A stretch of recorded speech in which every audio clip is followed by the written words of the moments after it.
परिसरामध्ये ज्या आत्महत्या आहेत त्या शेतकऱ्याच्या होतात.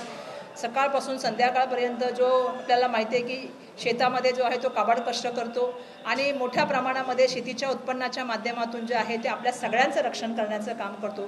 त्या शेतकऱ्याच्या संदर्भामध्ये आज या ठिकाणी आम्ही जे आहे ते सत्याग्रहाचं त्या ठिकाणी आंदोलनाचं आपल्या सगळ्यांना माहिती आहे की मुंबईच्या परिसरामध्ये घेतलेल्या आहे, मुंबई काँग्रेसच्या परिसरामध्ये आमचं म्हणणं तेच आहे की ज्या तऱ्हेने US ट्रेड डील झाली की शेतकऱ्यांच्या संदर्भामध्ये त्याच्या विरोधामध्ये आम्ही आहोत की ज्या तऱ्हेने आता सोयाबीन असेल, कापूस असेल किंवा आपल्याला माहिती आहे की आपल्याकडचे जे बाकीचे पिकं आहेत त्याच्यामध्ये हा मोठ्या प्रमाणामध्ये याच्यामुळे आपल्याला नुकसान सहन करावं लागणार आहे आणि शेतकरी जो विदर्भाचा आहे त्याच्या भावाला म्हणजे मालाला भाव मिळत नाही आहे आणि आपण US मधून घेतो आहे. आज बांगलादेशला जे आहे ते टेरिफ शून्य केल्यामुळे तिथला कांदा जातो, परंतु आपल्याकडे जर बघितलं तर आपल्याकडे जे आहे ते एक्सपोर्ट ड्युटी असल्यामुळे आणि टेरिफचं लावल्यामुळे 15% त्यामुळे आपल्याला मोठ्या प्रमाणामध्ये एक्सपोर्ट बंद झालेला आहे. त्यामुळे शेतकऱ्यांना आज हवालदिल झालेलं आहे आणि शेतकऱ्याचा सगळ्यात महत्त्वाचा प्रश्न असा झालेला आहे की आपण बघतो की कधीही पाऊस येतो, एक तर ग्लोबल वॉर्मिंगमुळे शेतकरी त्रास सहन करतोय कारण कधीही पाऊस येतो, पेरणी केल्यानंतर दुबार पेरणी करावी लागते आणि अशा वेळेला त्यांचा अपेक्षा ही होती, आम्ही सातत्याने केंद्र सरकारला सांगत होतो की तुम्ही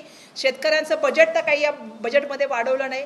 ज्या तऱ्हेने आपण बघितलं असेल की मागच्या वेळेला जे शेतकऱ्यांचं बजेट होतं त्याच्यापेक्षा थोड्याच पर्सेंटेजमध्ये जे आहे ते जवळपास 15% जे आहे ते यावेळेचं बजेट वाढवलेले जे दुर्दैवी आहे. मला वाटतं शेतीसाठी खूप मोठ्या प्रमाणामध्ये बजेट ठेवलं गेलं पाहिजे. याचं कारण असं आहे की पूर्वी शेती सोडून लोक उद्योगासाठी येत होते, परंतु आता लोक पुन्हा शेतीकडे वापस चाललेले आहेत. जे प्रमाण 44% होते ते आता जवळपास 48% शेतीच्या उद्योगावर गेलेलं आहे. म्हणून अशा वेळेला शेतीचं बजेट वाढवणं त्या व्यतिरिक्त जे आहे ते शेतकऱ्यांसाठी विविध गोष्टीचं त्या ठिकाणी आयोजन करणं. आपण बघितलं की सगळ्यात मोठं आंदोलन हे शेतकऱ्यांनी केलं आणि शेतकऱ्यांच्या आंदोलनाला कसं निस्तारभूत करता येईल यासाठी केंद्र सरकारने विविध यंत्रणांचा वापर केला. त्यांच्या आपल्याला माहिती आहे की थंडीमध्ये त्यांच्या अंगावर पाणी त्या ठिकाणी टाकण्याचं काम केलं, फवारणी, आणि त्याचबरोबर त्यांच्या रस्त्यामध्ये जे आहे ते दगड मध्ये मध्ये दिवारी त्या ठिकाणी म्हणजे भिंती बांधण्याचं काम केलं. त्यामुळे शेतकरी हा मुळातच जो आहे हा कष्टकरी आहे. शेतकरी हा दिवस रात्र घाम गाळून ह्या आपल्या सगळ्यांसाठी जे आहे ते शेतीमध्ये काम करतो, पीक पिकवण्याचं काम करतो. परंतु दुर्दैवाने आपण बघतो की शेवटी या सगळ्या जाचाला ज्या सगळ्या निर्णयामुळे जो शेतकऱ्यांना त्रास सहन करावा लागतो आणि या मोठ्या प्रमाणामध्ये होणाऱ्या कर्जबाजारीमुळे शेवटी शेतकरी हार मानून जी आत्महत्या करतो ती जर थांबवायची असेल तर शेतकऱ्यांसाठी नवीन पॉलिसी आणल्या पाहिजेत.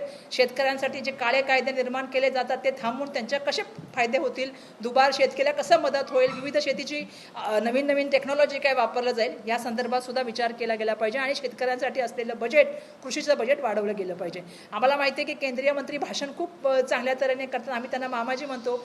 मामाजी भाषण शिवेंद्र ते खूप भाषण चांगलं करतात चव्हाण साहेब, पण शेतकऱ्यांचं बजेट वाढवून देत नाही, ही दुर्दैवाची गोष्ट आहे. त्यामुळे आजचा मोर्चा या संदर्भामधला होता सत्याग्रहाचा. शेतकऱ्यांचा मुद्दा आहे, मात्र दुसरीकडे सर्वसामान्य जनतेच्या गॅसचा देखील मुद्दा आहे. गॅसचा तुटवडा आहे, मात्र केंद्र आणि राज्य सरकार म्हणते की कुठेही तुटवडा नाही आहे. तुम्ही आताच केंद्रात नेमकी काय केंद्रामध्ये हालचाली सुरू आहेत का? नाही, तुम्हाला सुद्धा माहिती आहे आणि मला सुद्धा माहिती आहे की जरी केंद्रीय मंत्री किती जरी म्हटले असे, आम्ही सातत्याने जे आहे ते संसदेमध्ये हेच सांगत होतो की देशाच्या पंतप्रधानांनी संसदेमध्ये यावं. याचं कारण आम्हाला असं पाहिजे होतं की त्यांनी येऊन देशाच्या जनतेला आश्वासित करावं. कारण आपण सातत्याने बघितले असं कसं सरकार आहे की ज्या वेळेला आपत्ती येते किंवा ज्या वेळेला अशी परिस्थिती येते त्या वेळेला जनतेला कधीही कुठलं साधन किंवा कुठलंही समाधान देत नाही. असं कसलं सरकार आहे की प्रत्येक वेळेला ज्या वेळेला आपत्ती येते त्या वेळेला ते लोकांना लाईनमध्ये उभं करतं. नोटबंदी असेल किंवा करोना असेल किंवा आता ही आपण म्हणतो ती LPG गॅसची किल्लत, हा खूप महत्त्वाचा विषय. अशा वेळेला ज्यावेळी लोक मोठ्या प्रमाणामध्ये पॅनिक सिच्युएशनमध्ये आहेत, अपेक्षा हीच असते की केंद्र सरकारचे पेट्रोलियम मंत्री किंवा देशाचे पंतप्रधान यांनी संसदेमध्ये यावं, जनतेला त्या ठिकाणी आश्वासित करावं आणि त्यांच्यासमोर जे आहे ती जमिनी सत्य जे आहे ते आम्ही सांसदांच्या माध्यमातून जावं, हीच आमची अपेक्षा असते. खरं तर बघाल तर आज मुंबईमध्ये इतकी भयावह परिस्थिती आहे. मुंबईमध्ये छोटे छोटे हॉटेल चालतात. मुंबईमध्ये छोट्या हॉटेलमध्ये जर आपण बघितलं तर त्या ठिकाणी आज अशी परिस्थिती आहे की आता चहा तर काही काही ठिकाणी लोकांनी बंदच केले आहे. जेवणामध्ये पण 3 ते 4 पदार्थ मिळणार. आज अशी परिस्थिती आहे की मागच्या हप्त्यामध्ये जो 5-6 हजारामध्ये मिळत नव्हता तो आता 6.5 हजारामध्ये कमर्शियल गॅस मिळत नाही आहे. जो डोमेस्टिक म्हणजे आपल्या घरगुती गॅस असतो तो सुद्धा आता जर आपण बघितलं तर 3.5 हजारामध्ये मिळत नाही आहे. मध्ये 25 दिवसाचं वेटिंग होतं, आता ते दिवसाचं वेटिंग सुद्धा वाढलेलं आहे. लोक मोठ्या प्रमाणामध्ये काळा बाजार त्यामध्ये वाढलेला आहे. या सगळ्या गोष्टी सर्वसामान्य माणसाला खूप त्रास देणार आहेत. तुम्हाला मी सांगते, आज ज्या ठिकाणचे मायग्रंट वर्कर आलेले आहेत, ज्यांना खाण्यापिण्यासाठी काही सुविधा नाही आहे, अशा लोकांचे हाल तर विचारू नका असे झालेले आहेत. आज अशी परिस्थिती आहे की खूप साऱ्या हॉटेलमध्ये कोळशावर किंवा लाकडावर जेवण बनवत चाललेलं आहे. आणि आता मला हे सांगायला पाहिजे की ज्या देशाच्या पंतप्रधानांनी सांगितलं होतं की कोळसा नंतर घेतल्यानंतर माझ्या डोळ्यातून कसा धूर पडत होता, आज लोकांच्या डोळ्यामध्ये त्यांनी धूर आणलेला आहे. आणि लोकांच्या या धुराला ते जबाबदार आहे. ज्या तऱ्हेने नियोजन करायला पाहिजे होतं युद्धाच्या संदर्भामध्ये, आजही आपल्याला माहित नाही की युद्ध या परिस्थितीत पुढे काय होणार आहे. आम्ही म्हणत होतो त्यांना की तुम्ही एवढी बिलं आणली, पण तुम्ही एक चर्चा घेतली नाही 193ची, आणि ती चर्चा आम्हाला इच्छा होती की त्यांनी इराक आणि या युद्धाचे जे सगळे परिणाम झालेले आहेत आणि त्याचे भारतावर काय परिणाम होणार याच्यावर एक चर्चा संसदेमध्ये घ्या. पण दुर्दैवाने ती चर्चा घेतली गेली नाही. सातत्याने काँग्रेस पक्षाच्या माध्यमातून आम्ही सांगितलं की या युद्ध कधी संपलं नाही, त्याची काय परिस्थिती होणार, आणि त्या परिस्थितीच्या माध्यमातून लोकांच्या सर्वसामान्य जीवनावरती आज आपण बघतोय की मोठ्या प्रमाणामध्ये याचा परिणाम जो आपल्याला जाणवतोय. आता पेट्रोल डिझेलच्या बाबतीमध्ये पण मोठा समस्या आहे. कच्च्या तेलाच्या किमती वाढत चालल्यात आणि LPG गॅसच्या संदर्भामधली मोठी किल्लत आहे. त्यामुळे या सगळ्या गोष्टीचं आम्हाला सारासार चर्चा करण्याची इच्छा होती, परंतु आपल्याला माहिती आहे की पंतप्रधान आले आणि मला वाटतं 1-2-4 मिनिटं ते बोलले आणि ते निघून गेले. त्याच्यानंतर ते संसदेमध्ये आले नाहीत. ही दुर्दैवाची गोष्ट आहे.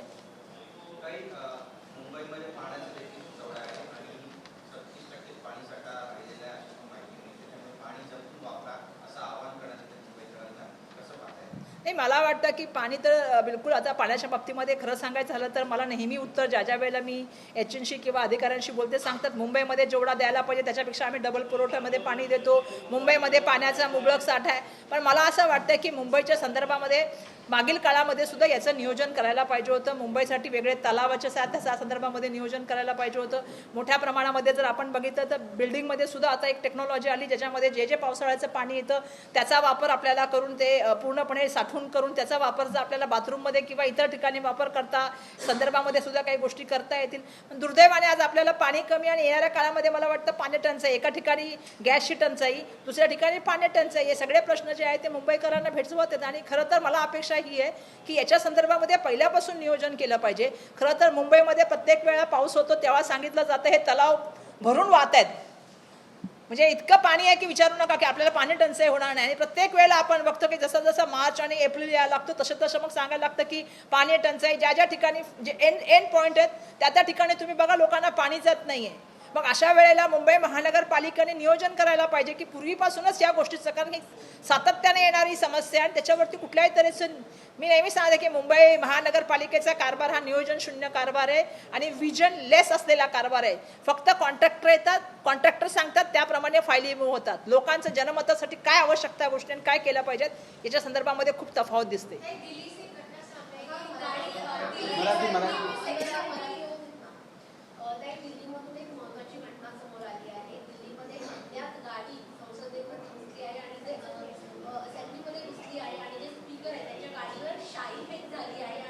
कोणाच्या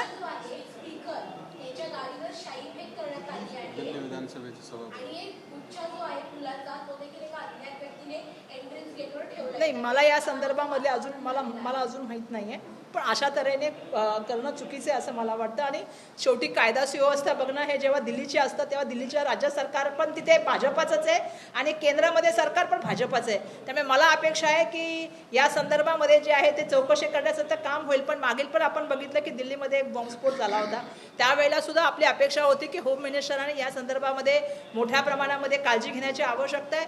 आणि होम मिनिस्टर फक्त विरोधकांना दम देतात. मला वाटतं ज्यांना त्यांना लाल लाख दाखवली पाहिजे किंवा ज्यांना 56 इंचाची छाती दाखवली पाहिजे दाखवावी ही अपेक्षा करते.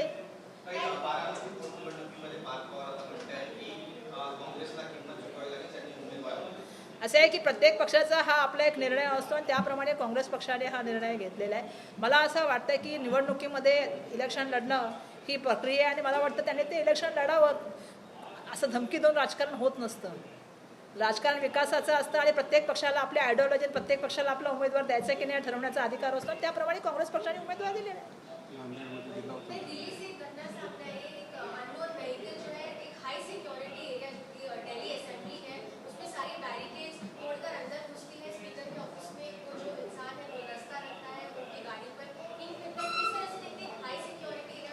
नहीं नहीं, मैंने इसीलिए कहा कि अभी मुझे मालूम नहीं, लेकिन जिस तरह से आप बोल रही है काफ़ी हद तक ये बहुत डेंजरस है कि कोई भी गाड़ी घुसना साथ में एक बहुत बड़ा इसमें ये समझ में आ रहा है कि कहीं ना कहीं कायदा सुव्यवस्था की परिस्थिति के मामले में काफ़ी हद तक हम देख रहे हैं कि जिस तरह से दिल्ली की बार बार लगातार, चाहे वो दिल्ली में बॉम्ब स्फोट होने की बात हो या अभी जिस घटना के आप जिक्र कर रहे हो, कहीं ना कहीं दिल्ली में ये मुझे लगता है कि कायदा सुव्यवस्था देखना ये केंद्र सरकार की जिम्मेदारी है।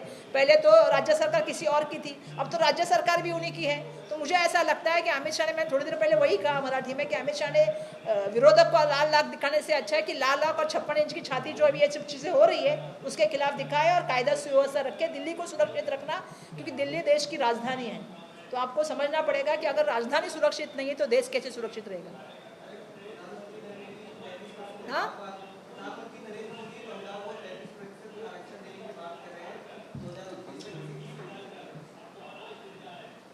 नहीं, वो विधेयक 16 तारीख को शायद आने वाला है। 16 से 18 तारीख तक वो विधेयक की चर्चा होने वाली है, तब उसमें हम अपनी बात रखेंगे। लेकिन देखिए, मैं जब मैं चुन के पहली बार आई तो मुझे याद है 288 में से 10 महिलाएं थी, दूसरी बार चुन के आई तो 228 में से 11 महिलाएं थी। तो हमेशा आपने देखा होगा कि महिलाओं का परसेंटेज 2% से लेके 10 या 11% तक रहा है। तो हमने, हमारी यूपीए की सरकार थी तब आदरणीय सोनिया जी ने भी ये प्रस्ताव रखा था, और मुझे इस बात का गर्व है कि राजीव जी गांधी जी की वजह से जो है 33% से पहले स्थानिक स्वराज्य संस्था में आए, फिर सोनिया जी ने हमें कहा कि 50% करना है। आज हमारे मुंबई महानगर पालिका में अगर आप देखोगे तो लगभग 55% से लेकर 60% महिला है। जनरल सीट पे भी महिला चुन के आ रही है, महिला सीट पे भी महिला चुन के आ रही है। तो आज अगर आप देखोगे तो महापौर, अगर आप नोटिस करोगे विधानसभा में, तो हमारे वक्त में जब मैं पहली बार चुनकर अभी में देखोगे तो बहुत सारी नगर सेविका भी आमदार बन गई है।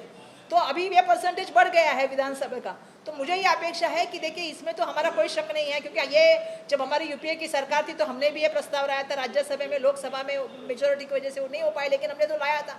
तो हम तो इसका स्वागत करते हैं कि महिला रिजर्वेशन आना चाहिए, क्योंकि देखिए ऐसा है कि हम महिलाएं चुन के आती है। मैं तो अपनी जनता को बहुत धन्यवाद दूंगी कि जिस तरह से, चाहे वो धारावी की हो या चाहे उत्तर मध्य मुंबई की जनता हो, मैं धन्यवाद दूंगी कि उन्होंने मुझे चुन के दिया।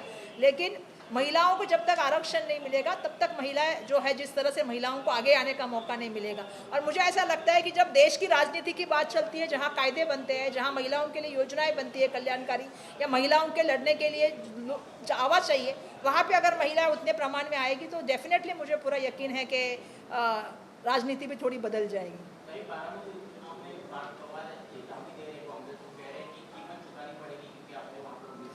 नहीं, देखिए वो तो हर पार्टी का अपना निर्णय होता है। मुझे लगता है हमारे जो अध्यक्ष है हर्षवर्धन सकपाल जी ने सोच के निर्णय लिया होगा, क्योंकि नांदेड़ में भी ऐसा कुछ जब घटना हुई थी तो नांदेड़ में भी इलेक्शन हो गया था, आपको मालूम है, रविंद्र चौहान जी की बात मैं कर रही हूँ।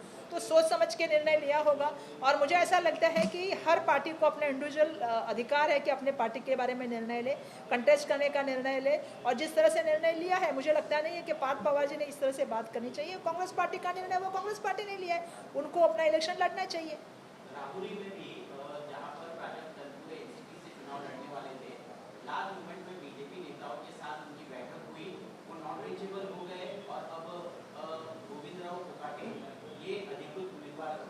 देखा, मैंने पढ़ा मैंने कि तनपुरे जी को मिलने के लिए जो है वो रविंद्र चौहान और उनकी पूरी टीम गई थी भाजपा की, और उनको जाके मिल के आके उनको बाद में उनका फ़ोन स्विच ऑफ हो गया। मुझे ऐसा लगता है कि देखिए, इलेक्शन प्रोसेस को, आपको एक बात कहना चाहती हूँ, इस देश में जो है इलेक्शन जब भी आता है तो मुझे ऐसा लगता है कि उसको पारदर्शिता से लड़ना चाहिए। हर पार्टी की अपनी आइडियोलॉजी होती है, आइडियोलॉजी से लड़ना चाहिए।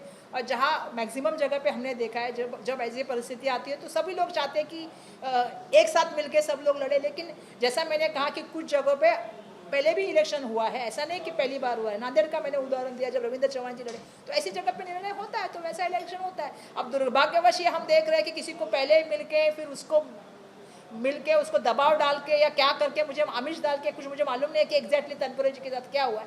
लेकिन मैं ये सोचती हूँ कि युवा नेता है, वो हमारे साथ मिनिस्टर भी रह चुके हैं, तो मैं ये अपेक्षा करती हूँ कि वो आगे आके बात करेंगे, अपनी बात रखेंगे, क्यों गए वो, क्यों उनका फोन स्विच ऑफ था।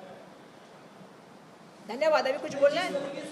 देश का संकट चल रहा है, कांग्रेस का जो विरोध है संसद तक तो है, रोड तक का नहीं दिख रहा है, उसके ऊपर नहीं, वैसे आप रोड पे भी कर रहे हैं, लेकिन मुझे आपको बोलना पड़ेगा कि क्या करें। अभी बोलूँ स्पष्ट रूप से, आधे चैनल तो अंबानी के और आधे चैनल अडानी के, जो आपका यूट्यूब जैसे चैनल है वो दिखाते हैं। मैं ये अपेक्षा करती हूँ कि लोग बात करें इसके ऊपर चर्चाएं हो। 8 बजे की जो चर्चा प्राइम टाइम पे होती है वो ये चर्चा हो कि कितने लोग गैस के लिए खड़े हैं, कितने लोगों को गैस नहीं मिल रहा है। आज ये परेशानी है कि लोगों को 6,500 रुपये में गैस लेना पड़ रहा है। आप छोटा होटल वाला 6,500 का गैस ले सकता है क्या? और परेशानी ये है कि लेने के लिए तैयार है तो भी मिल नहीं रहा है। आज कच्चा तेल का कीमत देश का जो है वो तो क्रूड ऑयल का जो कीमत है वो दिन ब दिन बढ़ता जा रहा है। आज हमारे डॉलर की बात होनी चाहिए। किसी ने कहा था जितने जैसे जैसे रुपया गिरता है वैसे वैसे देश की साख गिरती है। आज पूछना चाहिए भैया डॉलर कितने रुपए का हो गया? जब मैंने भाषण किया था तो 94 रुपीज़ का था। आज कितने रुपए का डॉलर हो गया, रुपया हो गया हमारा डॉलर के सामने, $1 के सामने। तो देश की साख नहीं अभी हो रही है, तो इसके ऊपर कहाँ चर्चा हो रही है बताइए? हमको तो ये भी चर्चा करनी चाहिए कि जिस तरह से एक प्रोपोगंडा चल रहा है, प्रोपोगंडा करके चीज़ों को दिखाने का चल रहा है, चाहे वो सिनेमा के माध्यम से हो, टीवी के माध्यम से हो, चर्चा डिबेट के माध्यम से हो, लोगों के सामने सिर्फ वही चीज़ें जा रही है, धर्म की, भाषा की, वही लड़ाई लड़ने का काम हो रहा है। किस दिन हमें चर्चा ये भी करनी चाहिए कि इस देश के युवाओं को कितना रोजगार मिला। आपको मैं बताना चाहती हूँ कितना डिफेंस पे बजट होना चाहिए। डिफेंस में 2% बजट है, जबकि स्टैंडिंग कमेटी ने कहा है कि 3% बजट होना चाहिए। हमें कितने ड्रोन चाहिए आप पूछिए, आपको लिखना चाहिए इसके ऊपर कि कैक रिपोर्ट क्या कहती है। तो इसके ऊपर भी कभी तो चर्चा होनी चाहिए ना। दुर्भाग्यवश इन चीज़ों के ऊपर चर्चा ही नहीं होती। इस देश में जिन चीज़ों के ऊपर चर्चा हो जाएगी तो बहुत बढ़िया होगा। और मेरा और एक कहना है कि आपने मुझे पूछा नहीं, लेकिन मैं चाहूँगी कि जो नासिक की केस है, मैं चाहती हूँ कि इसकी थराद की उसकी CBI इंक्वायरी हो, क्योंकि मैं ये कहना चाहती हूँ कि जिस तरह से ये वीडियो सब बाहर आ रहे हैं ये सही नहीं महिलाओं के लिए। कुछ लोगों ने उसको बिल्कुल ब्लर किया है या फेस नहीं दिखता है, लेकिन बहुत सी जगह पे हम देख रहे हैं कि ये वीडियो में महिलाओं के चेहरे दिख रहे हैं जो सही नहीं है। ये वीडियो किसके पास थे? और मैं ये सवाल पूछना चाहती हूँ क्या वहाँ की स्थानीय पुलिसों का इसमें सहभाग था कि नहीं था? क्योंकि ये जब घटना पूरी हो गई थी तो इसमें विदाउट पुलिस के मालूमात के ऐसी घटना इतने दिन तक चली रही। तो मेरा यह कहना है कि अगर हमको पारदर्शिता से इसकी इंक्वायरी चाहिए तो इसकी CBI इंक्वायरी कर दीजिए, आने दीजिए सामने कौन कौन इसमें शामिल थे, चाहे वो अधिकारी रहे, चाहे वो पॉलिटिशियन रहे। और सबसे बड़ी बात, ये जो वीडियो चल रहे हैं, ये जहाँ से भी वीडियो जा रहा है प्लीज़ उसको रोकिए। मेरा होम मिनिस्टर से कहना है ये गलत हो रहा है। आप नहीं समझ रहे हो कि एक महिला की जिंदगी में एक वीडियो आने से कितना बड़ा तकलीफ में वो महिला आती है। समाज में उसको कितना तकलीफ सहना पड़ता है, घर में उसको कितना तकलीफ सहना पड़ रहा है। और मैं देख रही हूँ लगातार वीडियो आ रहे, कौन बाहर भेज रहा है ये वीडियो? जबकि मुझे याद है कि सबने कहा कि वो सातपुते मैडम ने एक नोटिफिकेशन निकाला है, सब कुछ निकाला है, तो फिर ये वीडियो कहाँ से बाहर आ रही? और इस प्रकरण की पूरी इंक्वायरी होनी चाहिए और इसमें कौन कौन शामिल है, चाहे वो पॉलिटिशियन हो चाहे वो ब्यूरोक्रेट हो, सबके ऊपर एक्शन होना चाहिए। ये भी मेरा कहना है। तो मेरा आज ये इसलिए मैंने बोला क्योंकि मुझे जो वीडियो दिख रहे हैं उसके माध्यम से मैं लोगों के सामने कहना चाहती हूँ। मैं लोगों से भी विनती करूंगी कि ऐसा मत करिए, क्योंकि समाज में रहने वाली महिलाओं को वैसे ही बहुत तकलीफ से जाना पड़ता है, परिवार में से तकलीफ से जाना पड़ता है, समाज में तकलीफ में से जाना पड़ता है। और ये वीडियो महिलाओं के लिए सरासर गलत है, उनकी प्राइवेसी के लिए गलत है। तो ये बंद करा दीजिए, ये मेरा एक सबसे निवेदन है, मेरा हाथ जोड़ के सबसे विनती है। होम मिनिस्टर से भी मेरा कहना है। मैं एक चीज़ कहना चाहती हूँ कि इस पूरे प्रोसीजर को अगर आप लोग देखोगे तो कहीं ना कहीं होम डिपार्टमेंट का भी इसमें फेलियर है। भले उन्होंने अभी उसमें सब काम किया, लेकिन उनकी यंत्रणा जो वहाँ पे स्थानिक लेवल पे थी, उन्होंने इसके ऊपर ऐसे महाराष्ट्र में कितनी जगह पे होता है ये भी मालूम कर लेना चाहिए। और आने वाले दिनों में ऐसी घटनाएं, ऐसे वीडियो बाहर नहीं आए, इसके लिए भी कॉग्निजेंस से अभी से काम करना चाहिए। धन्यवाद आप सभी का।